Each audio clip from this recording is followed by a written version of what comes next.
இந்த இடத்துல வந்து நான் ஒரு நன்றியை சொல்லணும்னு நினைக்கிறேன். இந்த இடத்துல கொஞ்சம் நான் என்னுடைய தந்தை திரு டி ராஜேந்தர் அவர்களுக்கும் உஷா ராஜேந்தர் அவர்களுக்கும் இங்கே நான் வந்து நன்றி சொல்ல கடமைப்பட்டிருக்கேன். ஏன் அப்படின்னா, சின்ன வயசில் எல்லா பசங்களுக்கும் சாக்லேட் வாங்கி கொடுப்பாங்க, வெளில கூட்டு போவாங்க, படத்துக்கு கூட்டு போவாங்க, பீச்சுக்கு கூட்டு போவாங்க, விளையாட சொல்லுவாங்க, இல்லை படிக்க சொல்லுவாங்க. ஆனால் பிறந்ததுலேருந்து எனக்கு நடிக்க சொல்லி கொடுத்து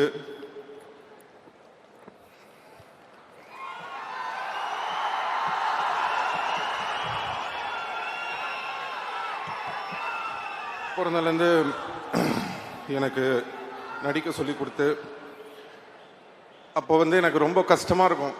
என்னடா இவங்க நம்மளை வந்து ரொம்ப கஷ்டப்படுத்துகிறாங்களே. மற்ற பசங்கள்லாம் வந்து ஜாலியாக இருக்கும்போது நம்ம மட்டும் டெய்லி ஒரு பக்கம் ஷூட்டிங்கு, இன்னொரு பக்கம் ஷூட்டிங்கு,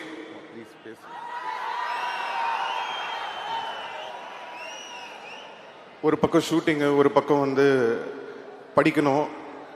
ரொம்ப கஷ்டப்பட்டுருக்கேன் சின்ன வயசில்.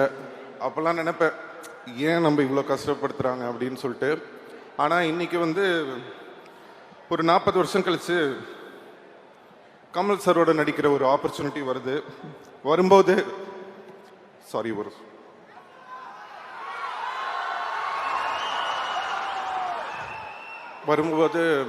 எல்லாரும் சொல்கிறாங்க, சிம்பு வந்து சின்ன வயசுலேருந்தே ரொம்ப இந்த சினிமாவில் வந்து அவருக்கு பாட தெரியும், ஆட தெரியும் எல்லாமே சொல்லும்போது அதுக்கு எல்லாமே காரணம் என்னோட அப்பா அம்மா. அவங்க தான். தேங்க்யூ அம்மா, தேங்க்யூப்பா.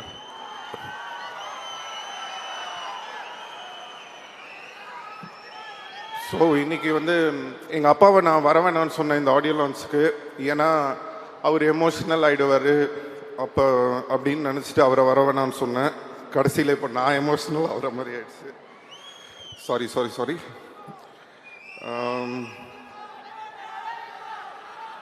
So thank you Kamal sir. இந்த படத்தில் வந்து பார்த்தீங்கன்னா ஒரு டைலாக் இருக்குது, இனிமே இங்கே நான் தான் ரங்கராய சக்திவேல்னு. அந்த டைலாக் வந்ததுக்கு அப்புறமா சோஷியல் மீடியாவில் எல்லா இடத்துலையும் வந்து நான் ஒரு விஷயம் பார்க்குறேன். கமல் சாருக்கு அப்புறம் இவர் தான் அந்த இடத்த பிடிக்க போகிறாரு. ஸோ கமல் சார் வந்து இவருக்கு அந்த இடத்த வந்து இது பண்ணியிருக்காரு அப்படின்லாம் சொல்கிறீங்க. நான் வந்து ஒன்று சொல்லணும்னு ஆசைப்பட்றேன். தேவர் மகன்னு ஒரு படம் இருக்குது. அந்த தேவர் மகன் படத்தில் வந்து சிவாஜி சாரும் கமல் சாரும் நடிச்சிருப்பாங்க. அப்போது சிவாஜி சார் கூட கமல் சார் நடித்ததுனால it doesn't mean Sivaji sir இடத்துல போய் கமல் சார் உட்காந்துக்கிட்டாருன்னு அர்த்தம் கிடையாது. ஃபஸ்ட்டு அதை நம்ம புரிஞ்சுக்கணும். அதோட அர்த்தம் என்னென்னா, சிவாஜி கணேசன் சார் அவர் ஒரு மிகப்பெரிய லெஜண்ட். அவர் இடத்த யாராலையும் பிடிக்க முடியாது. அவருக்குன்னு ஒரு இடத்த அவர் வந்து கிரியேட் பண்ணி வச்சிட்டார். ஆனால் அதே மாதிரி கஷ்டப்பட்டு உழைச்சி நடித்து நெட்டையா குட்டையா அழகா அசிங்கமாக விதமான கேரக்டர் நம்ம யோசிச்சு கூட பார்க்க முடியாத அளவுக்கு அவ்வளோ உழைப்பை போட்டு கஷ்டப்பட்டு தான் அவர் அந்த இடத்துக்கு வந்தாரே தவிர சும்மா அப்படி வந்து அவருக்கு அப்புறம் நான் அவர் உட்காரல. அதுதான் நம்ம உலக நாயகன் கமல் சார். ஸோ யாரோட இடமும் யாருக்கும் அப்படி ஈஸியாக கிடச்சிடாது, அதுக்காக உழைக்கணும். ஸோ இந்த படத்தில் வந்து கமல் சாருக்கு வந்து என்ன பண்ணியிருக்காரு அப்படின்னு நான் அந்த டைலாக்கை நான் எப்படி பார்க்குறேன் அப்படின்னு சொன்னால், கமல் சார் ஒரு இன்டர்வியூவில் சொல்லியிருந்தாரு, இனிமே வர ஜென்ரேஷனுங்க என் மேலே ஏறிப்போங்க, என் ஷோல்டரில் நீங்கள் நில்லுங்க, என் ஷோல்டர்லேருந்து நான் உங்களை தூக்கி விடுறேன்னு. சார், நான் உங்களை ஒரு ஏணிப்படியாக தான் சார் பார்க்குறேன். அந்த ஏணியாக நீங்கள் இருந்து என்னை ஏறிப்போங்க அப்படின்ற மாதிரி தான் நான் அதை எடுத்துக்கிறேன். உங்கள் மேலே கால் வச்சு உங்களை மிதிச்சு போல சார், உங்களை மதித்து தான் சார் போகிறோம்.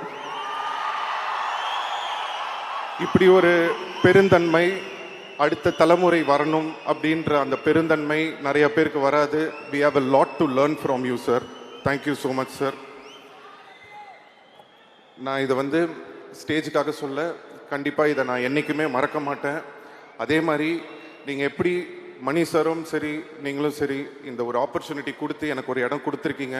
உங்களோட பேரை வந்து காப்பாற்றுற மாதிரி நான் மேலும் மேலும் மேலும் உழைச்சு அதுக்கான ஒரு தகுதியான ஒரு பர்சனாக நான் ஃப்யூச்சரில் கண்டிப்பாக வருவேன்றதை உங்களுக்கு நான் இன்னைக்கு சொல்லிக்கிறேன். Thank you sir, thank you. ரசிகர்கள்,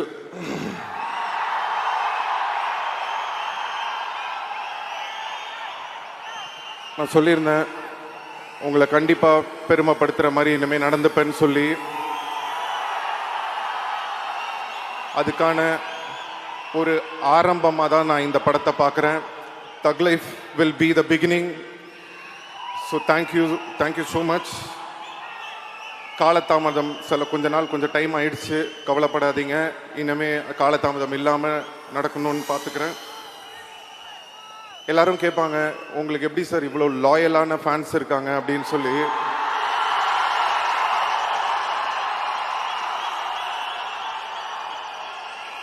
நான் சொல்லுவேன், என்னன்னா ஒரு 10 பேர் இருக்கிற ஒரு இடத்துல யாராவது ஒரு சில 2 பேர் நல்லவங்க இருப்பாங்க. அப்படி ஒரு சில நல்லவங்க இருக்கிறதுனால தான் இந்த உலகம் இன்னைக்கும் இயங்கிக்கிட்டு இருக்கு. அந்த மாதிரி அந்த ஒரு சில நல்லவங்க என் ரசிகராகவும் இருக்கிற ஒரு ஆப்பர்ச்சுனிட்டி எனக்கு கிடைச்சது. அப்படிப்பட்ட ஒரு நல்ல உள்ளங்கள் எனக்கு ரசிகர்களாக கிடைச்சதுக்கு நான் இறைவனுக்கு நன்றியை தெரிவிச்சுக்கிறேன்.